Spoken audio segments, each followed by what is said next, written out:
Hello! And good to see you again. So, and here's Monty. Hello, says Monty. So anyway, so let's go ahead and pick off where we left off. Left off. Wow, I can speak English today. So, let's go ahead and get back into it. So, we were talking about evolution, and I kind of like talking about where a lot of this understanding that we have today came from. I think it clears up some things. So, just the FYI, for the longest time, we really didn't know where life came from. And like I said, the ancient Greeks were some of the first, or at least some of the first to write it down, to sit down and have this concept, try to hammer it out, sit there and go, hey, where does life come from? And they had some interesting ideas. But they used to believe in something called spontaneous generation, or abiogenesis, and I mentioned this last time. And we have some really interesting things coming from that, as I mentioned earlier, like, for instance, maggots came from rotting meat, snakes came from sticks, ducks came from apples that fell off trees and rolled into nearby ponds, which seems awfully specific. And Monty, did you come from a stick? No. So... And again, one of my favorites was definitely the mice came from piles of laundry, of dirty laundry left in the corner of a room, which, back then, sometimes it kind of was easy to do. Obviously, it was just the mice came in and said, oh, that's a nice place to set up a nest, and there you go. So anyway, and as I mentioned last time, we talked about Francesco Redi, which is an Italian physician and poet. He was a poet and he didn't know it. Where he basically put raw meat into a container and said, listen, maggots don't just come from meat. They are obviously put there by the flies. They must be related somehow, or they must be baby flies. And everybody said, you're crazy. So the first thing he did, like I said, is he put corks on top of a jar. He put in meat, and no flies got in, no maggots. Easy peasy. And then he left another one open because you should always have a control group where the flies could get at it, and look, there's maggots.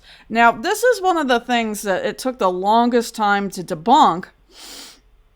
And that was no air, no life, which makes sense, except for, the anaerobic bacteria in the corner going, who needs air? Anyway, so that was before we kind of figured those guys out. So anyway, that was one of his major detractors when he put out this study of his. They said, well, you're corking off the air, so no air, no life. Ha! And he was sitting there going, fine. So he put over instead cheesecloth. So we did it again. One with the corks, one without the corks, where the flies could get to the meat, and one where the flies still couldn't get to meat, but air could flow through, and that was, of course, the cheesecloth tied to the top. And he noticed the flies came in, and given a few days, maggots would appear. So the maggots weren't coming out of the meat. They weren't being produced by the rotting meat. No, they came from the flies that were landing and thinking they were depositing their eggs on some food that their babies can then eat. So this is, like I said, back in 1668, which is pretty impressive. And everybody went, all right, so what? You just showed that maggots didn't come from, rotting meat, whoop-de-doo. Snakes still come from sticks. Right, Monty? Yes. So then it took us a while ago, another jump. So in 1864, we've got another guy called Louis Pasteur. Now, you may have heard of him in the past, or if you haven't, FYI, he's the reason we have things called pasteurization. He was one of the first that basically sat there and said, listen, there's microscopic things, and they can get you sick, and they're living organisms. Now, he really didn't understand the difference between viruses and bacteria terribly much, but he knew there was microscopic life, and he knew that was usually what was getting people sick in a lot of cases. But it was really hard for him to show off that, hey, there's microscopic things all over the place, and that those are what gets us sick. Now, so he basically, a lot of scientists were perplexed by the fact that, like, for instance, say you cook some soup. Again, refrigeration wasn't really a thing back then, and you put some refrigeration, and you put, your food, you leave your soup out and you don't cook it in a few days, it gets all cloudy and nasty and starts smelling. Yeah. And he goes, yeah, that's not life just appearing. That life had to have come somewhere because you boiled the soup first to make it in the first place. So it came from somewhere. And everybody goes, no, it came from the soup. And he was like, no, it didn't come from the soup. It came from, possibly particles free floating in the air. And they're like, you're crazy. And he's like, no, not in that way. He is crazy in another way. We'll get to that story a little later. Oh, yeah, when we talk about viruses, that's when his crazy will show. He'll come back later.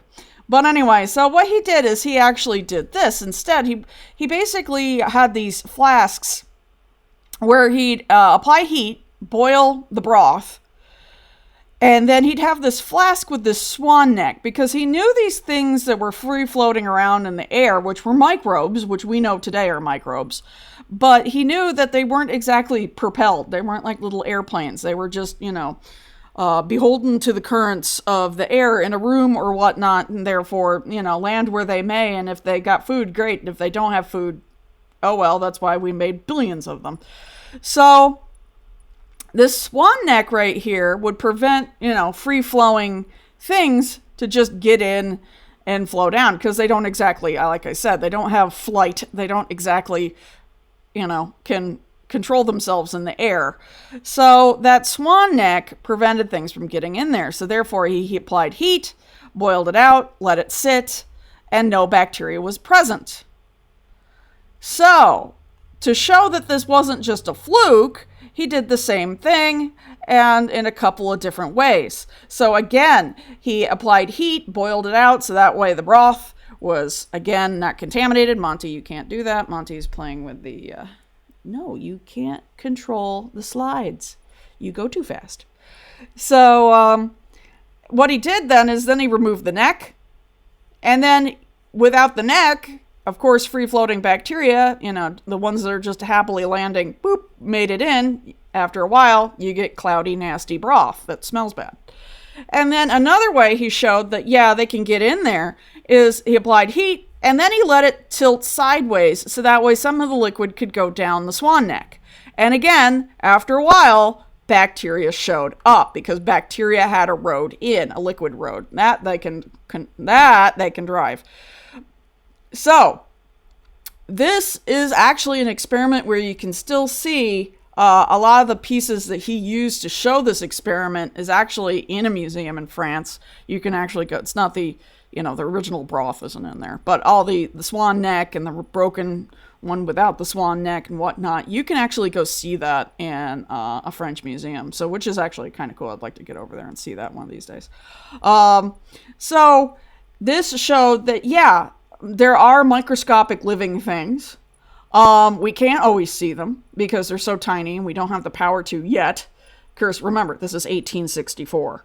So this is what, in our timeline, and trying to get that. So that's Civil War era over here in America. So again, he showed that life just doesn't go poof, there it is. That life actually does have to come from somewhere first. And that brings us to, again, we're going to jump back in time a little bit here and go back to our boy Aristotle.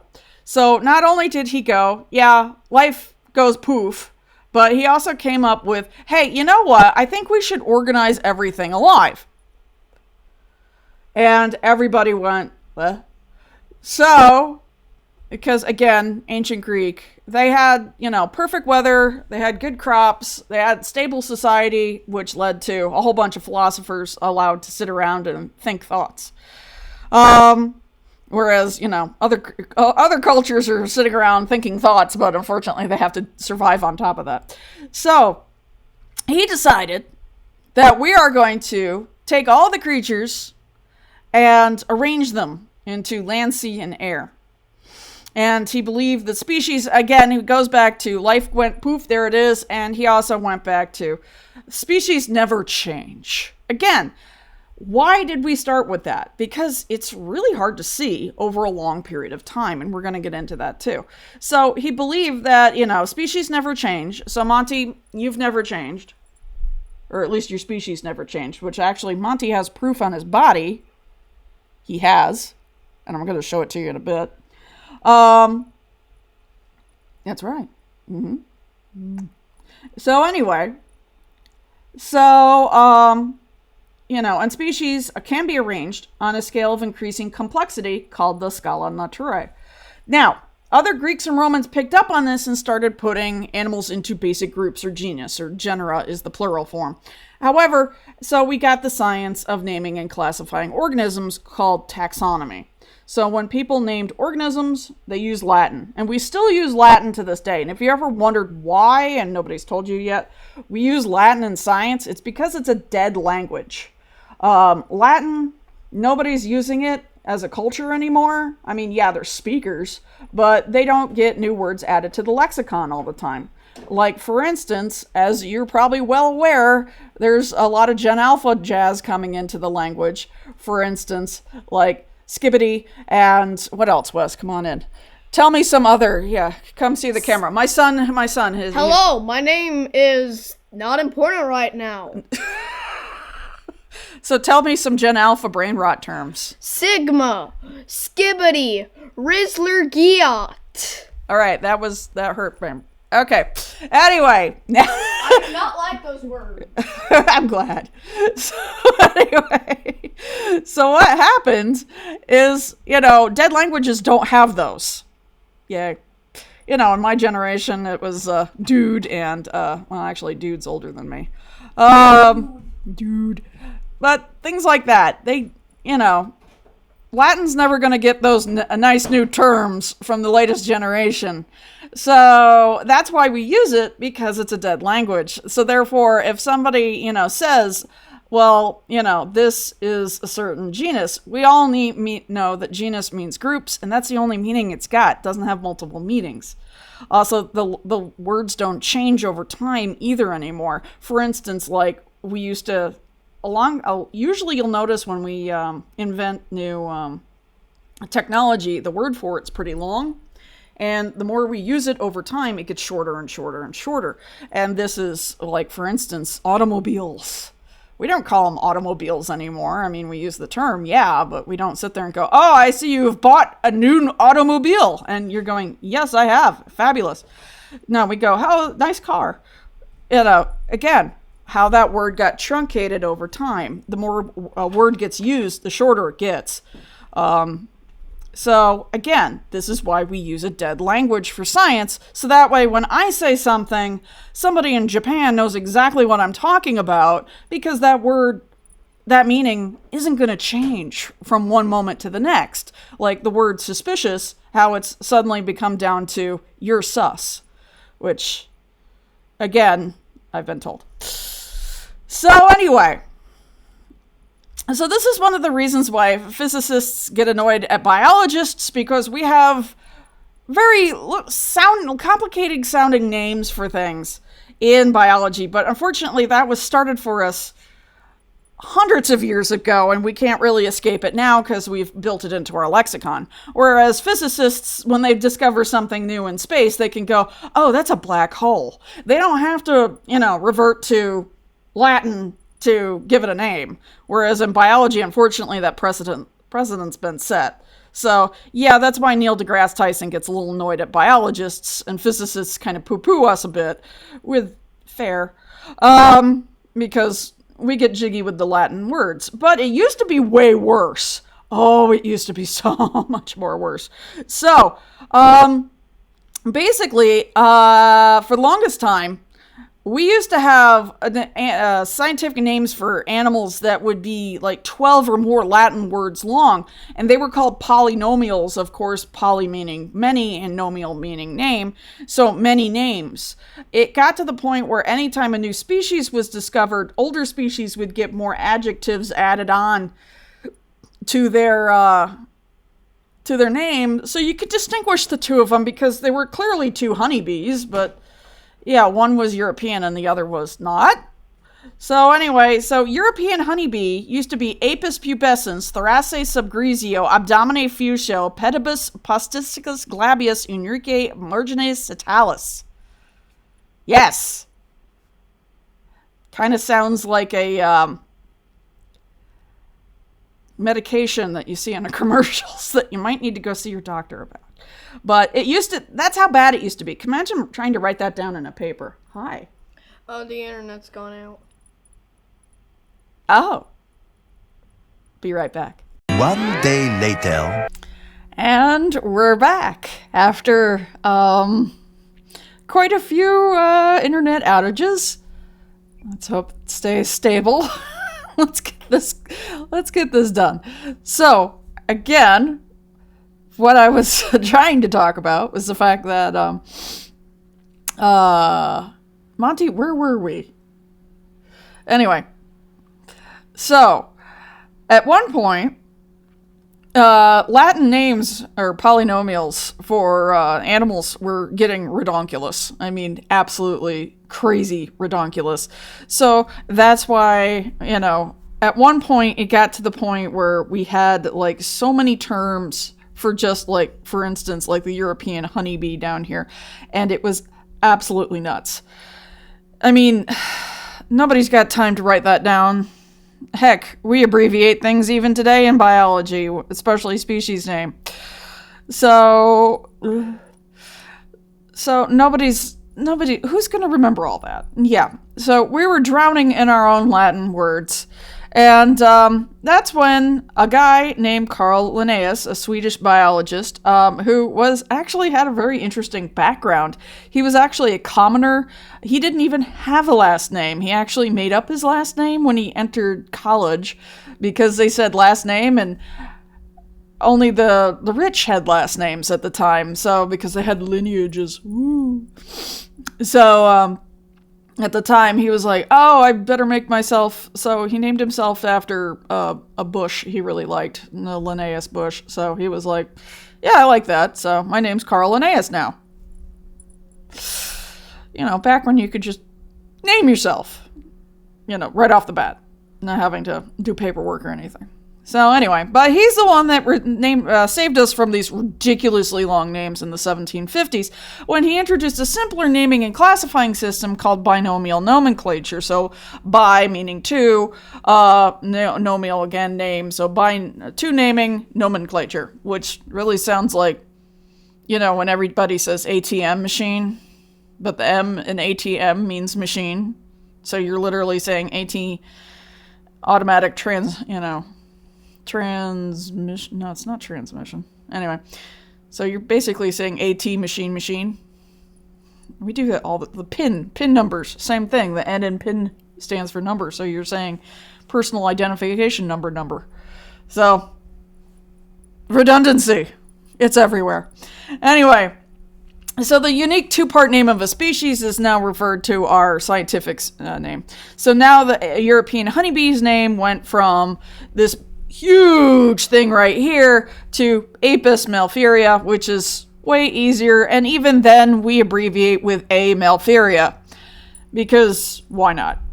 So Linnaeus also figured out a broader system, and this one's we've kept it for the most part. There's some parts where we've actually kind of upgraded it with clades. We'll get into that a little later. I'm not getting into it right now. I'm just kind of introducing you to the overall concept. And you probably might have seen this before in middle school or high school, and that is the current Dear King Philip came over for grape soda, or as I used to know it back in the edgier days, Dear King Philip came over for great sex.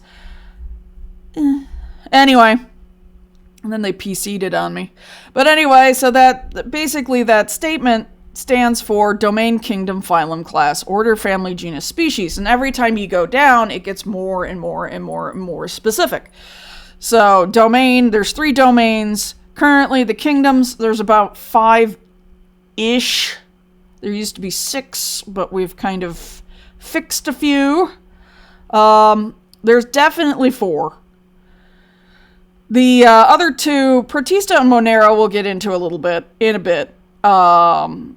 probably more around the middle of this semester, and then we'll talk about that. But two of them kind of got overhauled big time because they had to be.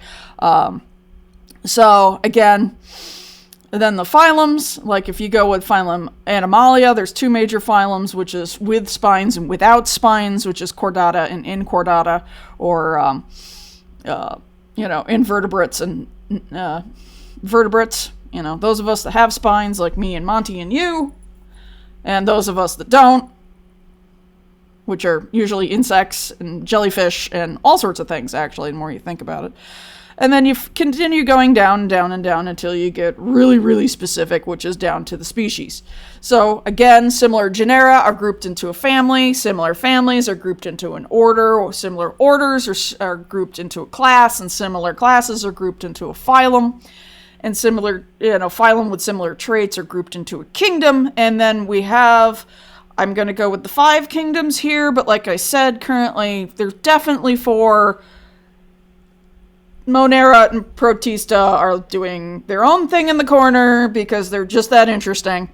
And the 3 domains, which are definitely. And the domains were added in way after Linnaeus' time. Linnaeus came up with kingdom, phylum, class, order, family, genus, species. Domain wasn't even a thought because, again, this was 1700s, so he wasn't really having access to understanding we're all made of cells and there's microscopic organisms and all that fun stuff. So he didn't have access to that stuff. He was also in the camp of species never changed. He was in that age-old camp that Aristotle started way back when in the land of ancient Greece.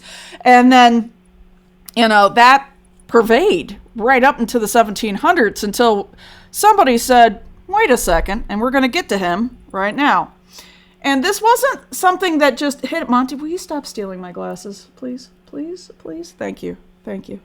Anyway, so this wasn't something that was like, again, an idea that formed in a vacuum. In science, we rarely have ideas that form in a vacuum. Usually something else inspired it, and then it went, oh. And that's what we're going to be getting into. So again, the domains, like I said, let's go ahead and break this down. Which is archaea, which is single-celled prokaryotic organisms usually found in extreme environments. Like I said, that back when the, no life, no air. Yeah, archaea was laughing at that one. We just couldn't hear it because they're microscopic. Bacteria. Yeah, again, some of these guys, some of them use oxygen, some of them don't. But again, single-celled prokaryotic, very small. Some of them use photosynthesis. Algae, the creatures that give us most of the oxygen, but, plant kingdom gets all the glory. Looking at you, plants. And then eukaryota, which we're in, and Monty's in. Because we're made up of eukaryotic cells, which are the way, way bigger and way more complex cells. And then again, if you look at this, the domains and the kingdoms and domains, we've got the 3 domain system, which is basically what science works off today.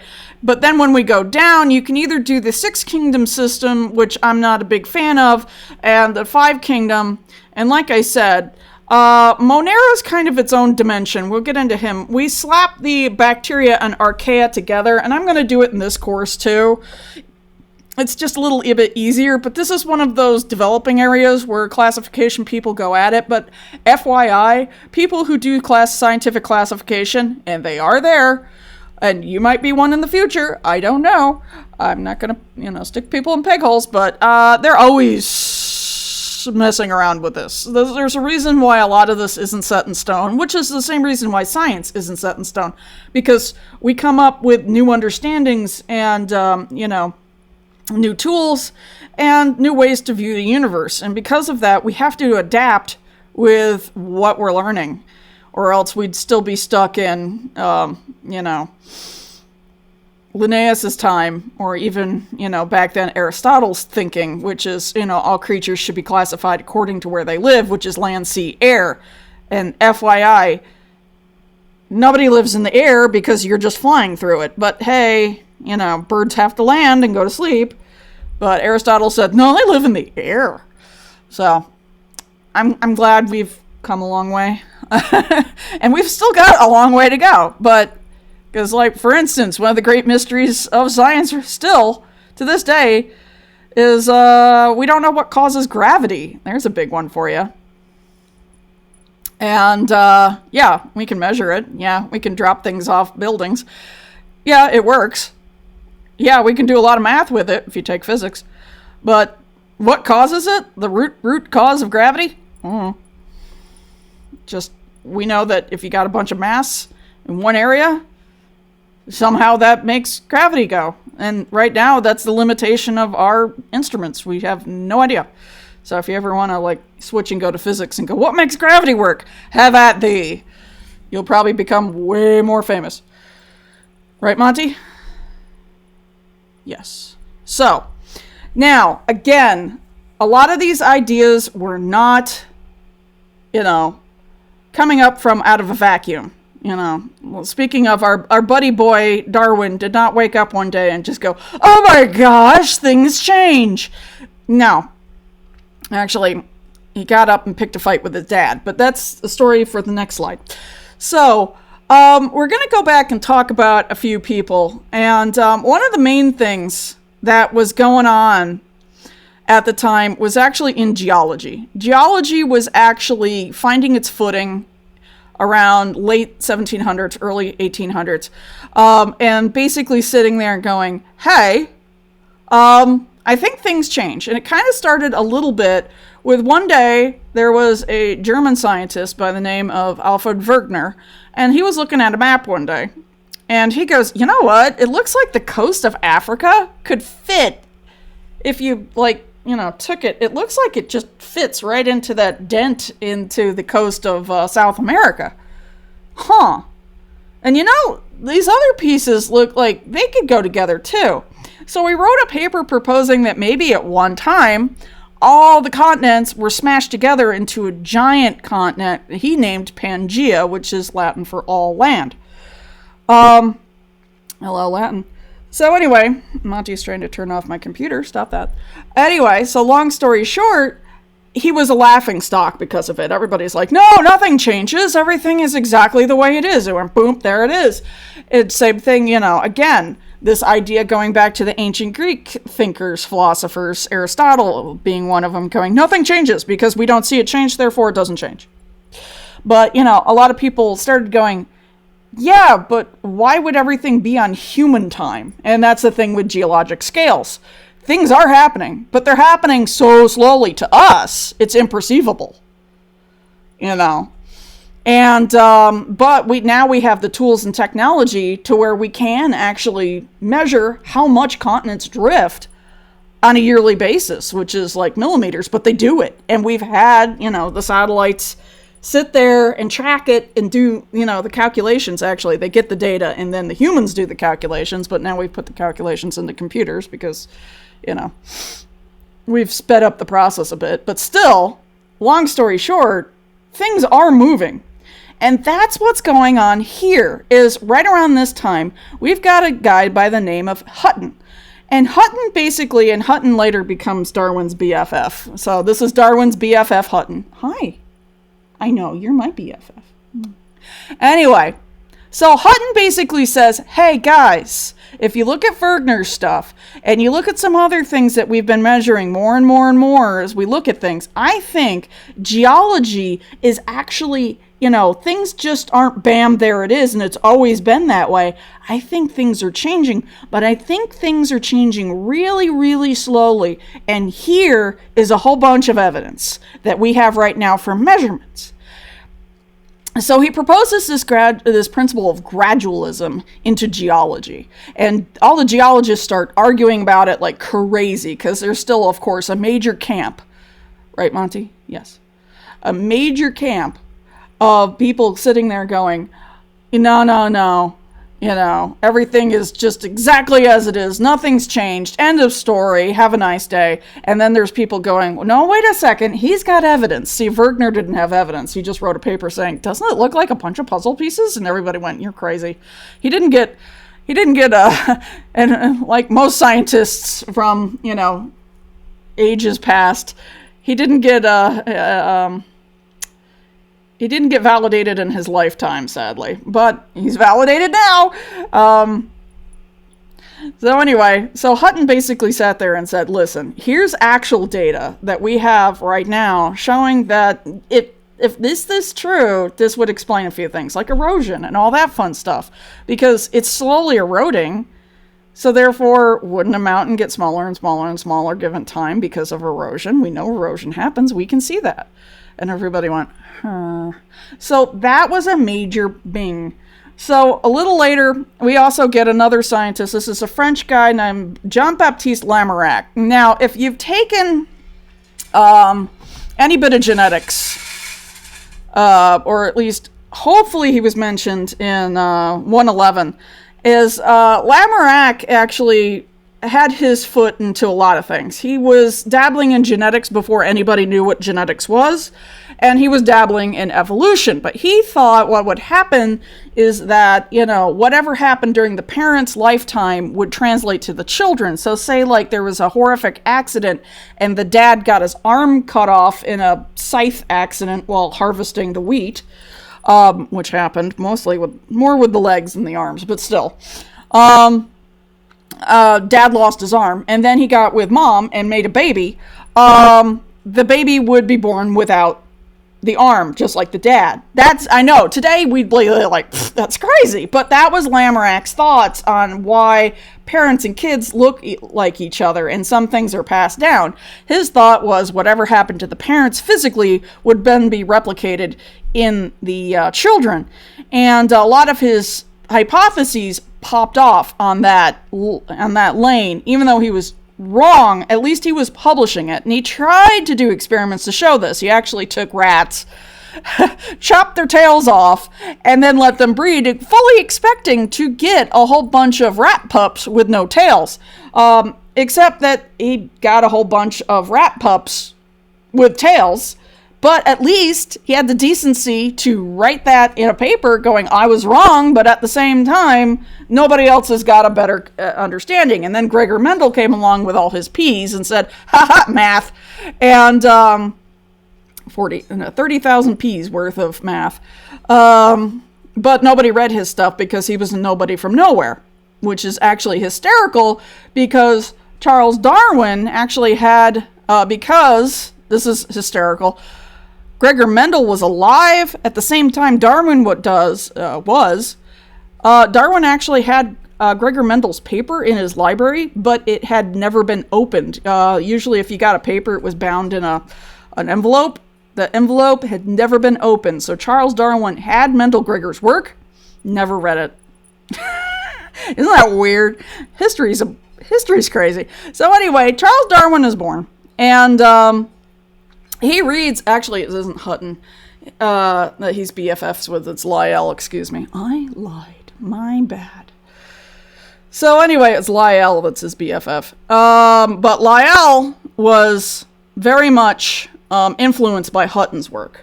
So Lyell reads Hutton's work. Lyell is also a geologist. He publishes Principles of Geology, which takes a whole bunch of Hutton's stuff and says, hey, things change, all right? And it was becoming more and more and more, especially with fossils now coming out and everybody staring at the fossils and going, well, this kind of looks like a cow and this doesn't look like a cow and what the heck are these dinosaur things? So this was an explosion in geology, and biology was looking at this going, wait, if geology can change very, very, very, very slowly, and we've got all these weird fossils of creatures that kind of look like creatures that are alive right now, but not really. Where did they come from? And are they past versions? So that's basically the world Darwin was born into.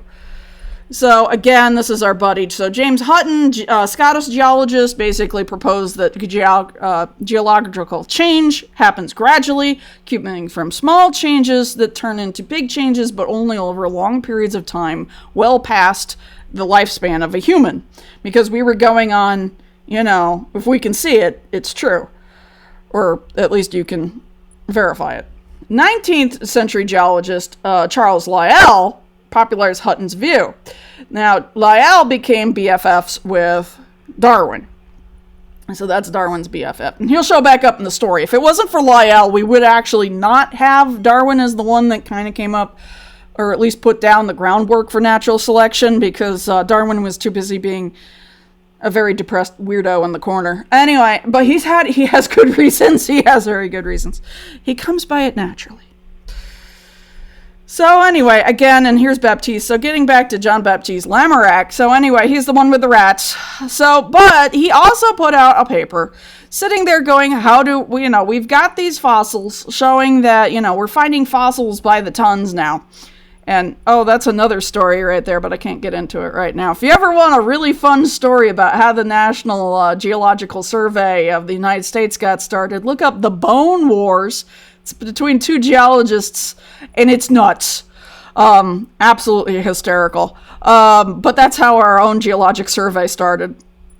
Over a fight between two scientists. Anyway, so basically Lamoureux proposed again, a generation would use more a certain organ over and over and over again, and that would give them, then their kids would be stretched out. Again, it was the same thought he had that, like, whatever the previous generation had happened to them, it would then be continued in the next generation. So in his thought, like, for instance, why do giraffes have long necks? His thought was they kept stretching their neck out to get to the food, and over time, the neck got longer and longer because the giraffes kept using their neck more and more. Again, today that's that's not how that works. Because if that's how that works, like bodybuilders like Arnold Schwarzenegger, because they're all sort of pumped up, and big muscles, their babies would come out with giant bulging muscles. And last I checked, babies do not come out with giant bulging muscles. So, I mean, could you imagine a ripped baby? Yeah. Anyway, so long story short, yeah, that's not how this works, but at least somebody was thinking about it. And that's where, John Baptiste Lamoureux comes into all this. He was basically first one to sit there and go, okay, how do genetics work? I'm wrong, but I'm still going to publish. How does change over time work? I'm wrong, but I'm still going to publish. And he didn't think he was wrong at the time. There was a lot of people that kind of stuck to his thoughts for quite a while, until Darwin finally published and everybody went, huh. And we'll get into that in a minute. So anyway, let's go back to this guy. So in 1831, there was a ship called the HMS Beagle that set out to chart the coast of South America and go all over the place, really. Reason why, again, this was a time when a lot of things were exploding, especially on the scientific scene. And this is a young Charles Darwin right here. He had just gotten fed up with his father because his father was a doctor and his grandfather was a doctor. And they said, you know what? You're going to be a doctor too. Except Darwin's like, no, I faint at the sight of blood and I get sick a lot. I don't want to be a doctor, Dad. And of course his dad said, yeah, right. You thought. You're so going to be a doctor. So Darwin defied his dad and actually went to school. Instead of becoming a doctor, a medical doctor, he decided to become a naturalist. And then he ran away and joined up on this expedition on the ship, the HMS Beagle, as their naturalist and gentleman's companion. And you might be like, what's a gentleman's companion? Well, that's a guy that basically sits there and helps the captain do things. He's like a secretary. It's a fancy term for a secretary. I mean, it's kind of a cool term, though.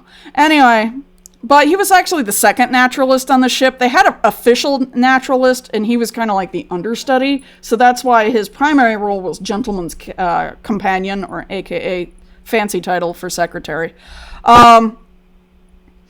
So anyway, and he would, observe and collect fossils. Now, why were ships being sent around just to do all this weird junk? Well, again, you've got to look at the British Empire at the time. They were sitting on their high horse. They were the empire on which the sun never set at the time.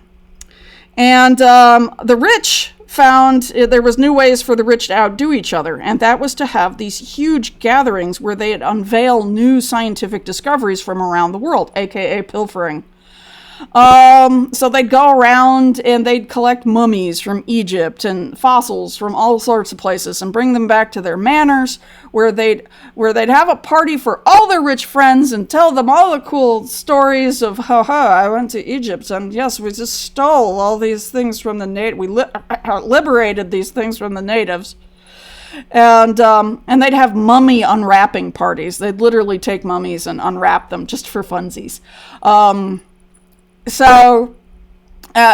they'd have all this junk afterwards left around in their house. Yeah, they'd leave it out for display and stuff to show off how, cool they are. It's kind of like likes today on social media.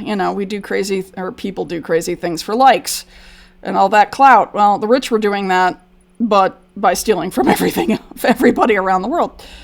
And that's how museums actually started. This is literally where the history of museums come from. So if you ever wonder where museums came from, it came from these parties. It came from these expeditions that rich people would pay to go out and find weird junk, bring it back, and then they'd have a party about it. I mean, that's what the Elon Musks and the, who else? Sorry, I can't think of other rich people right now. Bezos. Now the Bezos song is playing in my head. But anyway, people like that, instead of trying to, figure out weird ways to get people into space or shove people in tubes that do not work, that's basically what they do. They just they'd use their exorbitant amount of money to just pay for ships like the HMS Beagle to go around and pick junk up so they can go back and they could have a party about it. And then all that stuff sitting around eventually turned into museums. And that's where a lot of, for instance, the British History Museum, a lot of the famous museums are in Europe because it was all the rich people in Europe stealing from everybody else. And so that's why we have museums. It's because rich people parties. And then they had all these collections, and when they died, a lot of those manors got turned into museums. And so it was open to the public, and people could come up and go ooh and ah at the weird things that they all found. Weird, isn't it? But yeah, that's the history of museums in a nutshell. So that's why the HMS Beagle went out and around. It wasn't just for funsies. It was because some rich guy wanted to show off.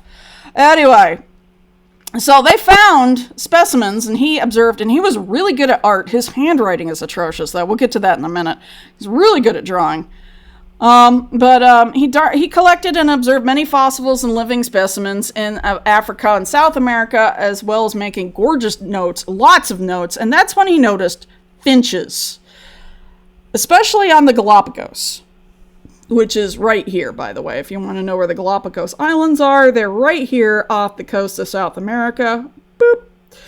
And he noticed finches, and he noticed finches in Africa. He noticed them all over there. And he was like, you know what? All these birds are finches. They're all in the finch family, but they all have different beaks. Some have beaks for, getting insects. They have thin beaks so they can get insects out of cracks and trees. Other ones have big beaks for cracking big nuts. Other of them have smaller beaks for just eating seeds. But they're all finches. And he was like, wait a second. What if all these different types of finches came from an original finch? Like a primordial finch, or something like that. Or like a beginning point. And he goes, and like geology, they changed over time. And because of this, they, adapted to their surroundings. Like some of them, they were competing with each other maybe. And some of them were eating, some of them turned to eating bigger nuts because, they were outcompeted for the seeds or something like that. And so that got his brain turning while he wasn't vomiting over the side of the HMS Beagle because he was seasick a lot. He had a very weak constitution. Again, we'll get into why in a bit. Let's just say his family branch, because they weren't nobility and they weren't exactly wealthy, but they were, on the upper echelon. Let's just say cousins married cousins. He actually married his own cousin. And then he wondered about why all his kids were not very robust. But anyway, if you ever read, The Secret Garden or watched the movie, England back then, cousins marrying cousins, especially in the upper echelons of society, that wasn't exactly poo-pooed upon. So, but he noticed basically that all these different, and we call them Darwin's finches of the Galapagos, and there's different species, but we have an umbrella term for them all, because he basically looked at these guys and he said their beaks are all very different because that allows them to get food in a manner that is different from the other finches. So they're not really competing one-on-one for a certain resource. And I wonder if they changed like that over time, kind of like what we're seeing with all the new evidence of my BFF Lyell, has been showing, what if animals have been changing over time too, and it's taken so long to do it, we just don't see it. Now, like I said, he was thinking on geologic time. Biology doesn't always do it in geologic time. That's another misconception about evolution, that it takes so long to do. We have actually seen evolution happen in just a couple of generations, and I'll get in, especially with his finches, which I've seen a couple of times. It's actually really interesting. So we're going to get into that. Also, if you watch Hank in one of the crash courses, he talks about it in one of the bibliographies too. So just FYI, there's a married couple that lived in the Galapagos Islands for 6 months out of the year, and they studied finches and literally saw a species split into 2 new species due to a drought that was happening at the islands at the time, and it actually was kind of interesting. So we've seen it. That's the thing. A lot of people are like, oh, it happens so long. But no, it happens in like fits and starts. It's like me trying to drive a stick shift. It's like, depending on what's going on with the environment. We'll get into that. But basically, he came up with the rough draft, which will become the theory of evolution. He didn't get everything right. There's a lot of things we had to go back, but he gave us the basis. He gave us the groundwork in natural selection. And he never, ever said evolution. He never said it.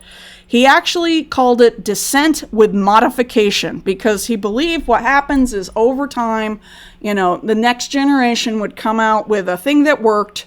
And because of that, longer and longer and longer, things change over generations, not individually, generations. So he called it descent with modification. And he even had a pet tortoise, a Galapagos Island tortoise. This is a weird fun fact for you. He had a pet tortoise from the Galapagos that actually was also Steve Irwin's pet. That's how long these turtles live. Yeah, so Darwin and Steve Irwin own the same turtle. The turtle just recently passed away, I believe, either earlier this year or last year, 2024, I think. Finally, eventually passed away at the ripe old age of 100 and something. But yeah, can you imagine the time gap of Darwin and Steve Irwin owning the same tortoise? Crazy. So let's review a couple of things. Just, back up. So remember, name of the game in biology is always homeostasis, something I beat on a drum all the time, which is a regulation of an organism's internal environment to maintain conditions suitable for survival. It's why we eat 3 times a day, to maintain our internal temperature of 98.6 around, give or take. Everybody's slightly different. And that's because it keeps our enzymes happy, and our enzymes make all the chemistry happen, and because all the chemistry happens in a rapid way, we stay alive. So remember, it's all about keeping our enzymes happy, which keeps our cells alive, which then the cells work together to keep us organized, and because we're nice and organized, we're alive.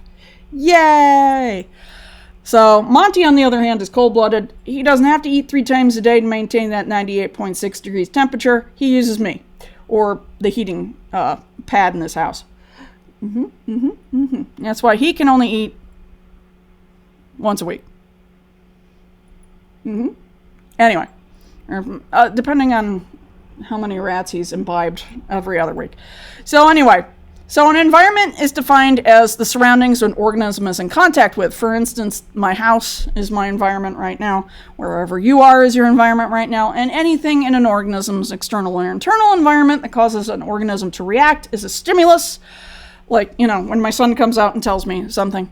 And my reaction to the stimulus is a response. Or in some cases, like, who hasn't done this? We pick up something hot and then we instantly go drop it and go, ow! Or when we step on something and go, ow! Fun stuff like that. So anyway, any inherited structure, behavior, or internal process enables an organism to respond to environmental factors to live and produce offspring is called an adaptation. For instance, like camouflage is a major one. Like here, you can see this moth against the tree, and we can't see him. Or kind of. And that's the whole point. He doesn't want to be seen by predators, so he isn't picked off by predators. And anything that basically, any kind of adaptation, which is that whole stimulus response thing, that allows him to live longer and have more babies, he is the winner in biological terms. So, like, the meaning of biology, live to make more babies. Sort of. But anyway. Now, that brings us to Darwin's theory of natural selection, which is a process which individuals have certain inherited traits that tend to survive and reproduce at higher rates than under people that don't have those traits, like these moths hiding on trees. And there's actually a story about this type of moth that used to hide on birch trees. And we can actually see where natural selection can flip-flop, and I'll get into that in a minute. So basically this is what, in a nutshell, what Darwin came up with. So his grand idea of evolution by natural selection is relatively simple, but often misunderstood. And basically, so let's take a population of beetles. And they're all the same species. They're just, some of them are brown and some of them are green, you know. And there's variation in traits. Again, this is genetic variation. This is, you know, fun variation for different reasons. However, there's a bird, but now what's going on is the environment cannot support unlimited population growth. And that's true on pretty much the entire planet. However, there's going to be something in the future we're going to talk about that kind of works in reverse. An example, for instance, not all individuals can reproduce to their full potential because there's stressors on them or some kind of, you know, thing that is happening to them that either, you know, gives for or against being what color. For instance, birds, for instance, say these are ground beetles and the beetles are against the ground. The brown ones, because they're brown, blend in with the dirt. Well, the green ones are nice and shiny and they do not blend in with the dirt. So the birds come over that like to eat these bugs, pick off the green ones because they're easy to find. And because there's less and less green ones, that means they have less and less babies because they're getting picked off real quick because they're green and they stand out. And the brown beetles can have more and more kids. Again, they're the same species, but they have genetic variation.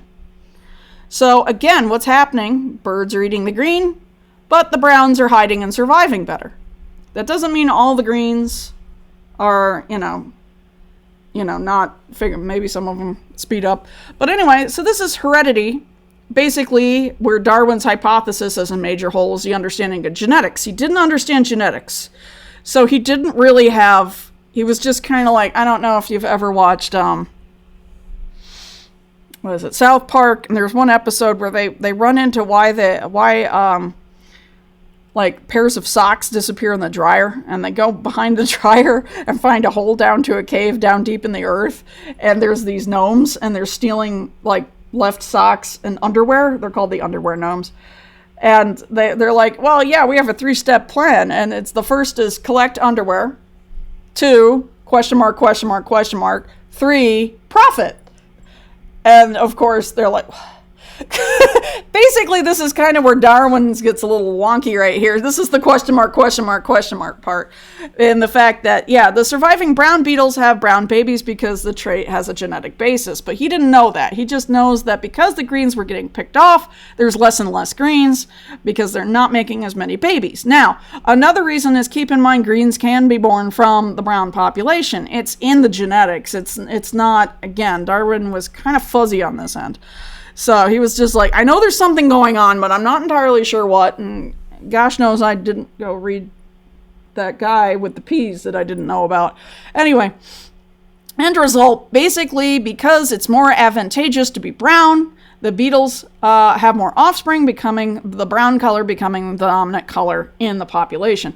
And this continues, and eventually, although it's kind of on a exponential grade, Eventually, all the creatures will be brown, but not really. The gene is still in the population. It's just not being shown up as much. So remember, individuals do not evolve. populations do. And that's a major thing that you've got to understand. Individuals do not evolve. Pokemon is wrong. Right, Monty? I mean, look at Monty. He also has wonderful coloration for hiding among foliage. And he actually can hide amongst pretty much everything. So he's got it down. Actually, I was wearing a whole neon suit once. And somebody couldn't find Monty around my neck. That's just how good their camouflage is. You can be wearing psychotically loud colors and the snake can still hide on you. So, now, the race to publish. This is another biological system. But anyway, so Darwin's trip, his hypothesis, he had his hypothesis mostly sorted out. It was on paper by 1844. But he was really unsure about publishing it. He knew it was going to open up a can of worms. He knew people were going to come at him left, right, and center. And he really didn't have the heart or the energy or the disposition to really deal with it. He just didn't want to deal with it. He's like, listen, I've got it. I've got all this data. Anyway, and he's like, I got it, but, people are going to get mad at me. I can't imagine even the church. The church is going to come at me. Even my own wife, who's very religious, she's probably going to get mad at me. I don't know if I want to publish this, because everybody's going to be mean. And he wasn't wrong. But, so, he sent it to he sent the rough draft to his buddy, his BFF, Charles Lyell, and Lyell read it and said, dude, this is almost verbatim from one of the letters. Dude, you want to publish this before somebody else does, because somebody else is going to publish this. You're not the only one thinking about this right now. The setting is ripe. And lo and behold, Lyell was right. And there was another biologist, Darwin caught wind of another biologist named Alfred Russel Wallace, who was getting ready to publish the same darn thing. And interestingly enough, Darwin and Wallace were talking, so they weren't even competing. It was actually interesting because Darwin sent his information to Wallace. Wallace read it and said, oh my God, this is exactly what I was thinking. And it's like, oh my God, we're twinning. And Darwin wrote to Lyell, my dear Lyell, your words have come true with a vengeance, that I should be forestalled.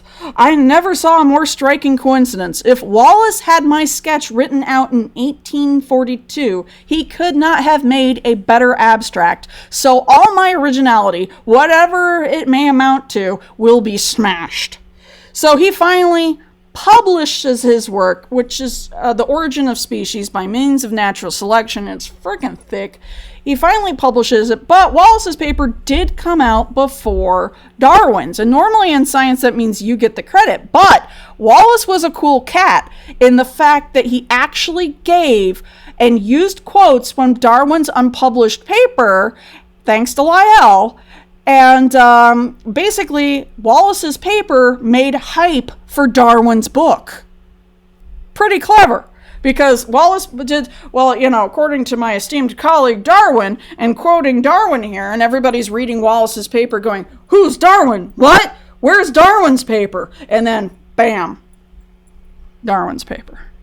So, for once, the person who didn't publish first wins. But that's because Lyell was looking out for his buddy, Darwin. And Darwin was being a mopey mess in the corner. Like I said, Darwin had a very weak constitution because too much inbreeding in the Darwin family. And he was sick a lot. It was amazing. He even survived the journey on the Beagle, really, only because he was younger. When he got older, he was confined in his room a lot and overthinking Grande. Overthinking Grande. I'm going to show you some of his letters in a minute, like right here. And another letter to Lyell. I am very poorly today. I'm very stupid and hate everybody and everything. One lives only to make blunders. I'm going to write a little book for Murray on orchids, and today I hate them worse than everything. So farewell, and in a sweet frame of mind, I am ever yours, C. Darwin. Darwin was such a happy camper. And this is his handwriting, by the way. I can't read that. Anyway, but if you want a really nice, NPR put out this Charles Darwin and the Terrible, Horrible, No Good, Very Bad Day, which was every day for him almost. Definitely click that if you would like some further reading. It's an amusing thing. I think a lot of people really, don't have Darwin. But anyway, so Darwin, with his descent with modification, reasoned that over a long period of time, this eventually led to the rich diversity of planet Earth. He actually drew this out, which we actually will learn a little later what we call phylogenetic trees. And here's one of his pictures of it. So basically, you start right down here at 1, but over time, species will branch out according to environmental pressures on top of other things. There's many other things that Darwin didn't realize. Genetics, like I said, I'm going to keep bringing that up because genetics plays a major role in this. So again, and then if you take his descent with modification, you can kind of see over time where, we get the different families, because, oh my goodness, you can sit there and take like elephants and all where modern elephants came from. It's insane the different variations they went through. I might link there's another person on YouTube, she's hysterical, and she does explaining, going more into the weeds of how a lot of the evolution happened and in what periods it happened and giving explanations. And she does an amazing job. So I'm probably going to post a couple of her videos because they're really funny and pretty much true. So phylogeny is the evolutionary history and relationship of an organism or a group of organisms, and a phylogenetic tree is a diagram used to reflect this. And we have 2 different flavors of this, which is rooted and non-rooted. The rooted literally looks like a tree because this is where the originator comes from, the originating species. And then Monty's in my stuff again. And then again, it splits and splits and splits, and we'll get into the splitting a little later. And then the non-rooted basically makes it into a big fat circle, which is kind of neat. So I saw one for, they had to do a 3D shape for an unrooted phylogenetic tree for everything living on Earth. I have a poster of it. I still haven't been able to find an image outside of that poster. I think I'm going to try and scan it. Because it's pretty cool. So many phylogenetic trees have a single lineage. We're looking usually at a single lineage because looking at a whole bunch of lineages together can kind of break the brain.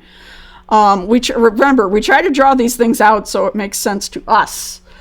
Not so much that that you look at it and go, oh, this is everything. No, we can't do that. So, again, unlike a taxonomic classification diagram, we read it like a map of evolutionary history. And again, we use the straight lines to keep it straight, but in reality, time-wise, it's all over the place. And so we make it straight so we can read it. Now, keep in mind, this isn't showing time. This is just showing relationships. It is not showing time. It is not showing things going back and forth. This is not showing a whole bunch of different things. And usually the ones at the ends are the ones that have survived to what now. So phylogenetic trees, it just shows the relationship. It doesn't show timing. And again, a lot of people get this confused going, oh, this shows relationships and time because this came before this and this. Yeah, sorta. And that's the problem. That's where people go, oh, I got it. And it's like, ooh. And there's even parts I don't get it. So now there's a couple of things I want to explain real quick before we move on. And that is another misconception here that a lot of people have is the difference between a homologous structure and an analogous structure. So a homologous structure is similar in structure but different functions. And homologous is like mammal bones. For instance, mammal bones, we're pretty much, as long as you're in mammals, if you're in group Mammalia, we all have similar bones. Now, they come in different shapes and sizes, but if you take, for instance, right down here, a human arm, a cat arm, a whale arm, and a bat, we all have, a radius and an ulna. All of us, because we're mammals. Now, Monty doesn't have a radius and an ulna because he doesn't have arms. But if you looked at the bones in a reptile and a mammal, they'd be different. The skeletons and the placement of the bones would be completely different because we split off from each other ages ago. But mammals, being very tightly related in a lot of cases, we all have the same, give or take, the same amount of bones. Although they've changed over time. But as you can see in the whale, the radius and the ulna have smooshed down majorly, and the finger bones, which are called the phalanges, have straightened out to form that flipper. The bat bone, again, the phalanges went really long, to form a wing, but they also have a really long, radius. Same thing here. So, and that's actually how I learned the skeletal system, was actually in my zoology class, not my anatomy and physiology class. I was literally, over spring break, this is my story of, yes, there are some professors that are worse than other professors, and that I had Dr. Bruce, and he was like, all right, I need you to memorize this over spring break, because I don't believe in breaks, and when you get back from spring break, you better have this memorized because you're having a test. So I open the box. He hands us each a wooden box to bring home for spring break. I open it up. It's an entire disassembled cat skeleton. And that's how I memorized mammal skeletons. Again, the shapes can be different, but the function is still the same. Again, it's for turning the, radius and ulna allow us to do this. Hi. Now, on the other end is analogous structures. These are different structures, but with similar functions, like wings or flippers. And the reason is, why do we come across analogous structures? A lot of people look at this and go, oh, well, sharks and dolphins have the same shape, so they must be related. They're not, at all, whatsoever. The reason they came about this, why analogous structures happen, is because physics applies itself to everybody equally. Physics is kind of the great equalizer. It's because over time, both sharks and dolphins, not as an individual, as a population, figured out that this shape is perfect for swimming in water. It is the perfect physical shape to move through the water as fast as possible. And that's why you get analogous structures. So analogous structures happen because of physics, really. Because physics applies to us all equally, air pressure, water, again, streamlining the water going around you. Why do these shapes work? Because physics allows it to happen. Because this is the shape that works best with the limitations we are given on a physical level. I hope that makes sense. So that's the major difference, because a lot of people see analogous structures, and this was, happening also a ton of times. Again, if you go back to Aristotle, he'd look at a fish, he'd look at a shark, he'd look at a dolphin and say, clearly they're related. Clearly. But we know they're not. We know that, the shark has cartilaginous, they don't really have bones, it's all cartilage, and the mammal has definite bones, and the penguins, they have the shape too, but their bones are internal bones are completely different. They all came about that shape because this shape works the best in the liquid environment. So, analogous structures happen because of physics, and if we were on another planet with different physics, different shapes that would work the best. So basically evolution keeps coming back to, hey, this, no matter how much we reinvent the wheel, this shape works the best. End of story. Whereas homologous structures are basically different creatures, but they've got the same types of bones with the same job, which is allowing your forearm to do that. Hopefully that makes sense, because that's going to come back. So speaking of, one of the things that is crazy an analogous structure, not a homologous, is the fact that every life form in its fetal stage looks pretty much the same. You can look at the fetus of an elephant and the fetus of a human at a certain stage, and you wouldn't be able to figure out the difference. I assure you on this one. So, out of these right here, you can kind of tell, well, yeah, this one's silly. But anyway, but I want you to figure out which one's the human. I'm going to give you a second. So which one do you think is the human? You can say it out loud, it's all good. It's C. This is the human. Yep. And you might be going, well, what are the rest of them? I know this is a bird. This is a snake. Or a fish. I'm not entirely sure which. at certain points. This one you can sell, still has the tail, which is called the notochord. We're going to get into that later. So this could be a reptile. This could be, I think this is a chameleon. I've seen this one before. Not sure on that one as much, but this is the human. Yeah. So just FYI. So I'm going to leave you there for right now, and we'll continue on into chapter, I think 24 is next. And so I'll see you in the next one. Take it easy. Bye.